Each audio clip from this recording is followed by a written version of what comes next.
Kita memandang keindahan Allah, fakaifa, maka bagaimana kalau misalkan kita berada di hatinya Nabi Muhammad.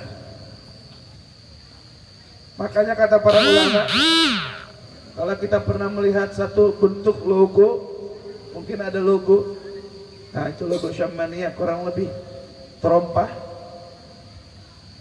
ditaruh dalam satu rumah, maka rumah itu akan terhindar daripada kemalingan, kebakaran, kebakaran, kehujanan atau kebanjiran dan lain sebagainya. Aman, al-amanu min kullil bala, teramankan daripada segala macam bentuk bala dan musibah karena bentuk sendal Nabi Muhammad, bukan karena sendalnya, tetapi sendal itu menempel dengan kaki Nabi dan mendapatkan kemuliaan memandang Allah Subhanahu wa taala. Bu, Pak, semuanya, ini sendal nempel dengan Nabi Muhammad dapat kemuliaan. Kalau orang nagrak Cibedug Mayak nih, semuanya ada di hati Nabi Muhammad, kira-kira bagaimana? Jangankan corona, segala macam musibah akan terasa dan mendapatkan perlindungan daripada Allah karena diri kita bersambung dengan Nabi Muhammad.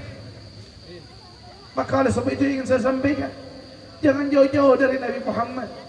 Apalagi di zaman sekarang, wallah, kita hidup udah di akhir zaman. Kita hidup di zaman yang ditakutkan oleh para salafun saleh kita. Jangan merasa aman dengan zaman sekarang. Musibah demi musibah silih berganti. Wa min a'dhamuha, dan a'dhamnya musibah yang paling besar, kita merasa tenang daripada su'ul khatimah. Ini yang menjadikan kita takut.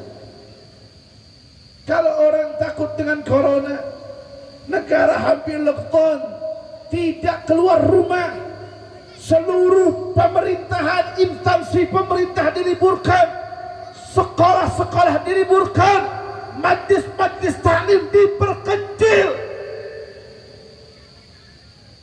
Oh, ada yang lebih besar daripada itu, hadirin. Apa? Ketakutan kita kepada Allah yang mungkin akan berpudar karena kita merasa diri kita ini seolah-olah bakal masuk surga dan aman daripada su'ul khatimah. Hadirin, boleh kita khawatir dengan corona, tapi jangan sampai ketakutan yang berlebihan. Antisipasi boleh, tapi jangan sampai gara-gara corona besok nggak ada yang mau sholat Jumat, masjid kosong, sejadah-sejadah diambil-ambilkan semuanya, sholat udah nggak penting, berjamaah sudah nggak penting, silaturahmi sudah tidak penting. Ihdaru, hati-hati, jangan sampai adanya penyakit bukan menjadi pukulan pelajaran yang besar untuk dekat dengan Allah, tapi malah melalaikan kita kepada Allah Subhanahu wa taala. Insyaallah kita semua dijaga dari virus corona, dikasih keselamatan daripada Allah, dikasih kesehatan oleh Allah, dan akhir usia kita diwafatkan husnul khatimah. Hadirin, terkait corona, Nabi sudah mengajarkan kepada kita, kalau ini dilakukan maka insyaallah amina minal garana, kita akan diamankan daripada corona. Apa? Satu, mudawamatul wudu, jangan sampai kita ini lepas daripada wudu, batal wudu lagi, batal wudu lagi, batal wudu lagi. Maka Nabi Allah Musa nggak salah, man mata falam yatawadda fala talumanna illa nafsah, kata Nabi Allah Musa. Siapa orang yang meninggal dunia tapi nggak punya wudu, maka jangan salahkan kecuali dirinya. Artinya apa? Orang yang punya wudu pasti dapat stempel husnul khatimah. Orang yang menjaga wudu, mudawamatul wudu wal haris al wudu, dia dapat yang namanya stempel husnul khatimah. Kenapa? Melakukan maksiat jauh daripada kemungkinan karena dia selalu menjaga wudunya. Kedua, jangan tinggalkan sholat, jangan sepelekan sholat, karena sholat diantara tiang agama juga di dalamnya ada gerak-gerik yang jauh lebih manfaat daripada olahraga. Ketiga, perbanyak sedekah. Kata Nabi, da'u mardakum bisadaqah, obatilah penyakit kalian dengan sedekah. Habib, saya nggak punya uang buat sedekah, saya nggak punya harta yang bisa disedekahkan, bahkan mungkin saya mustahik orang yang berhak mendapat sedekah. Hadirin, as-sedekah nggak perlu dengan uang saja. Senyum kepada saudara kita sedekah, mengambil gangguan di jalan sedekah, menolong orang sedekah, lakukan kebaikan, karena itu semua ada nilai sedekah di sisi Allah Subhanahu wa taala. Apalagi kalau kita punya harta, apalagi kalau kita diberikan kelebihan harta. Nabi SAW mengatakan apa? As-sadaqah tudfi'ul ghadabir rabb. Yang namanya sedekah meredupkan murkanya Allah, mengecilkan murkanya Allah. Tidak mungkin satu kampung yang gemar berbagi dan bersedekah diberikan musibah, bala dan lain sebagainya. Dan yang terakhir, jangan jauh-jauh dari para ulama, jangan jauh-jauh dari majlis-majlis ulama. Ulama yang bagaimana? Ulama yang mengajarkan kita kenal dengan Allah, bukan mengajarkan kita kenal dengan dunia. Ulama yang membimbing kita kenal dengan Nabi, yang bukan mendekatkan kita kepada syaitan, yang mendekatkan diri kita kepada hawa nafsu, sampai menjauhkan kita dengan Nabi Muhammad. Dekat dengan Nabi bukan hanya bahasa membaca salawat saja, tapi berupaya untuk mengikuti akhlak, budi pekerti, serta sunnah-sunnahnya. Lakukan ini di akhir zaman seperti ini, di waktu-waktu yang menegangkan seperti ini. Insya Allah, Allah berikan kepada kita hidup yang sangat berbahagia. Hadirin rahimakumullah. Oleh sebab itu, jangan jauh dari Nabi Muhammad, jangan jauh dari Rasulullah. Dekati siapa saja yang menjadikan wasilah penghubung kita kepada baginda Nabi Muhammad. Mudah-mudahan air hujan yang turun dari tadi sampai saat ini, Allah jadikan saksi kita butuh kepada Nabi Muhammad. Allah jadikan saksi kita ingin dekat dengan Nabi Muhammad.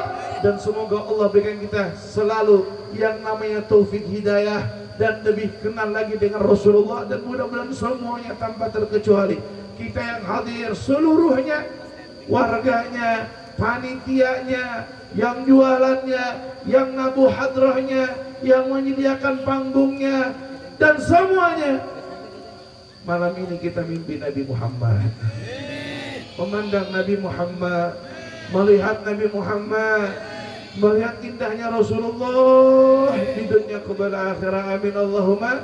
Hadirin, saya tidak bisa panjang lebar. Jazakumullah khair. Terima kasih banyak. Insya Allah kita ketemu dengan waktu yang lebih dekat lagi dari sekarang. Tadinya mungkin tanggal berapa kemarin? 24. Tapi qadarullah, Allah punya rencana yang lain. Nahnu ana urid anta turid wallahu yaf'alu ma yurid. Kita punya keinginan, kalian punya keinginan, Allah punya keinginan, dan keinginan Allah jauh lebih baik daripada apa yang kita inginkan. Mudah-mudahan Allah permudah kita untuk lebih dekat dengan Rasulullah.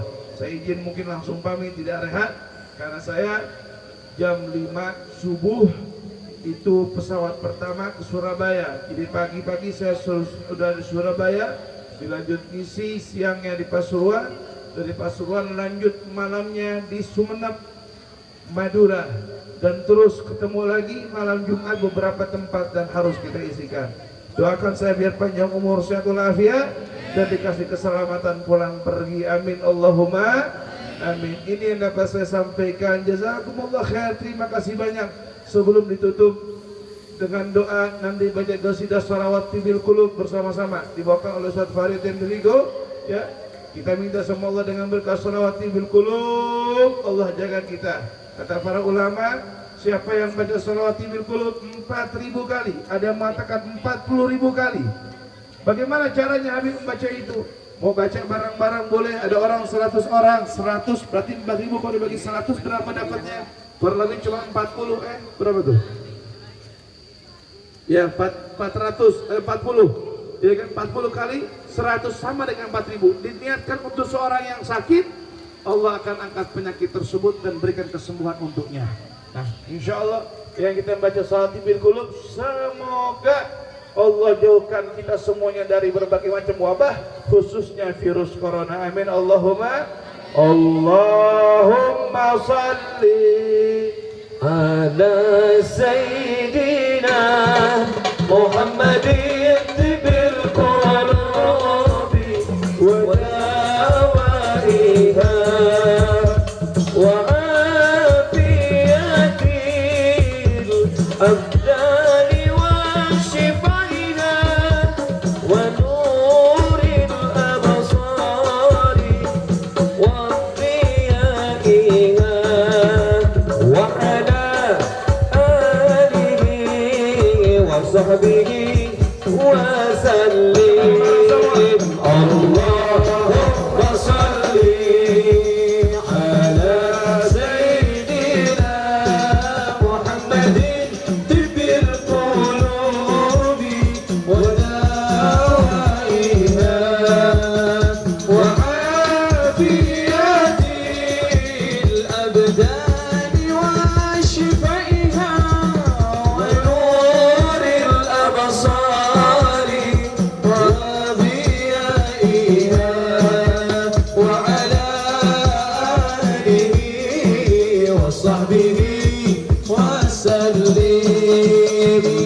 Bagi ageng selo berkahi, ojo gawe aku ojo dadak lan ojo jahil, ojo ati seraka